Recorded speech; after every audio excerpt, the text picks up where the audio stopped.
केजरीवाल जी थे तो हॉस्पिटल और खासतौर से एजुकेशन, दो चीज़ों में तो बहुत ज़्यादा फोकस किया गया था। अब तो 3 महीने अभी हुए हैं सरकार बने हुए हैं, अब तो पब्लिक ही बताएगी हॉस्पिटल की सुविधाएं कैसी हैं कैसी नहीं। बदलाव की बात करके तो आए थे ना ये लोग, क्या लग रहा है बदलाव दिख रहा है 3 महीने के बाद?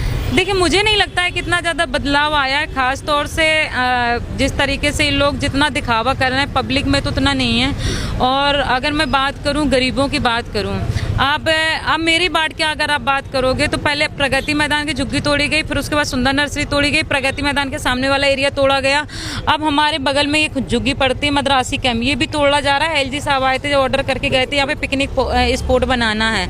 अब ये बताइए, लोगों को घर उजाड़ करके आप पिकनिक स्पॉट बनाएंगे? आपको लोगों के बारे में सोचना चाहिए। मोदी जी ने कहा था 2018 से नारा लगा रहे थे जहां झुग्गी वहां मकान, लेकिन आज क्या कर रहे हैं आप उनको जाड़ के भेज रहे हो। अब जब चुनाव टाइम चल रहा था, जो कैंडिडेट यहाँ से वोट मांगने के लिए जा रहे थे उन कैंडिडेटों ने ये कहा था कि जहाँ झुग्गी वहाँ मकान, और उनके कार्ड दिए गए थे। आज उन्हीं को बेचारों को बेघर किया जा रहा है, उनको निकाल करके वो किया कि आप यहाँ से निकलो, सारा खाली करो एरिया। और ऐसा नहीं है कि सिर्फ आप एक ही झुग्गी, जितने भी एरिया मेरे एरिया में आप सुंदर क्या बोलते हैं संजय अमर कॉलोनी में नोटिस जा चुका है, आपके अन्ना नगर में नोटिस जा चुका है झुग्गी खाली करने के लिए। जनता कैंप की भी बातचीत चल रही है कि झुग्गी खाली करने के लिए वहाँ पे तोड़ी जाएगी। तो खास तौर से गरीबों के लिए मुझे नहीं लगता ये पार्टी अच्छी है। अगर हम बात करें कि देखिए अब स्पेशल देखा जाता है एरिया कि जहाँ पे ऐसी समुदाय, मुस्लिम समुदाय, जहाँ झुग्गी वाले एरिया में लोग हैं जो उनको लगता है जो आम पब्लिक है उन पे विशेष तौर से ध्यान नहीं दिया जा रहा। उनको लगता है कि ये तो हमारे वोटर नहीं है। तो अगर आप वोट की अगर आप राजनीति कर रहे हो ना तो ये गलत बात है। मैं काउंसलर हूँ, मुझे कई एरिया से वोट नहीं पड़ा होगा तो क्या मैं उनके काम नहीं करूंगी? मैं तो काउंसलर, मुझे काम करना पड़ेगा। हमारे निजामुद्दीन बस्ती एरिया पड़ता, भोगल एरिया यहीं पे पड़ता, जीता जागता बगल में बैठी हूँ। तो जब ये MLAs के पास जाते हैं, इनके सरकारों के पास जाते हैं काम करो, कहते जी वहाँ से मुझे वोट नहीं मिला इसलिए मैं काम नहीं करूंगा। ये कौन सी राजनीति है? ऐसी गंदी राजनीति कर करके आप मतलब आप कैसे 5 साल कैसे चलाओगे?